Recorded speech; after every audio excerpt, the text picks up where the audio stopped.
Le 8 juillet 2018, j'ai 3 de mes 5 enfants qui ont perdu la vie.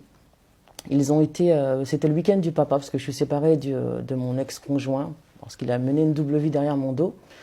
Et puis ce dimanche, c'était un dimanche d'été, mon ex-mari a confié ses enfants à sa compagne. Et puis mes enfants ont été conduits, ils allaient souvent avec elle parce qu'en fait, quand ils récupèrent mes enfants, c'est souvent elle qui s'en occupe, malheureusement. Certains papas demandent la garde des enfants, mais s'en occupent pas vraiment. Et puis ce dimanche-là, elle a amené mes enfants au lac des Prés-Saint-Jean, à Chalon-sur-Saône, et ils ont été autorisés à nager dans un lac qui est pourtant interdit à la baignade, un lac qui n'est pas propre. C'était spécifié? Non. C'est d'ailleurs la raison pour laquelle j'ai également porté plainte contre le maire de Chalon-sur-Saône, Gilles Platret, parce qu'il n'y a aucun panneau qui indique l'interdiction à la baignade. C'est-à-dire qu'elle est connue de tous, cette interdiction, du moins des Chalonnais, mais il n'y a pas de panneau. Et donc mes enfants ont été conduits à ce lac, donc ils avaient une tenue de rechange prévue. Et puis elle leur désigne l'endroit où ils peuvent nager. C'est un dimanche, il fait hyper chaud, le lac est bondé de monde parce que tout autour on peut jouer au basket, les gens viennent pour des barbecues. C'est un endroit quand il fait chaud où c'est bondé de monde. Et elle choisit un endroit où personne ne pouvait voir mes enfants. Donc faut passer entre des arbustes pour avoir accès à l'eau. Puis voilà, vous pouvez nager là et elle les laisse tout seuls.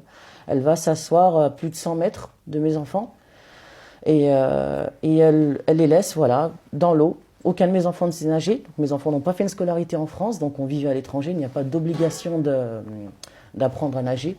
Beaucoup de personnes me demandent pourquoi ils ne savaient pas nager. À l'étranger, des fois c'est plus difficile d'avoir du temps pour prendre des cours de natation, etc. Donc en tout cas, ils n'étaient pas aptes à nager à proprement dit. Et puis ce jour-là, donc j'ai 4 de mes enfants dans l'eau avec 2 des enfants de la belle-mère qui eux savent nager. Et mon plus grand, Abdelrahman, qui a 13 ans, il joue au basketball. Donc moi, le récit, c'est à travers ma fille, de 11 ans à l'époque. Et donc elle me dit, elle commence à voir ma petite Asia, qui a 9 ans, qui perd pied dans l'eau. En fait, le réflexe, quand on n'a plus pied, on panique, etc. Et elle me dit, voilà, on crie. Voilà, c'est ça. Donc elle voit sa petite sœur se débattre. Mais elle comprend pas tout de suite en fait ce qui se passe, que ça reste des enfants. Et puis mon fils Abdallah qui est juste à côté d'elle de 10 ans, eh bien en fait tous les deux ils essaient de survivre. Ils se tiennent comme ils peuvent. Et elle me dit, ma fille, je vois qu'Asia disparaît sous l'eau. Ça prend vraiment quelques secondes et ensuite Abdallah la suit juste après. Et ma fille réalise vraiment que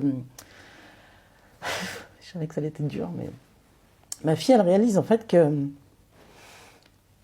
ça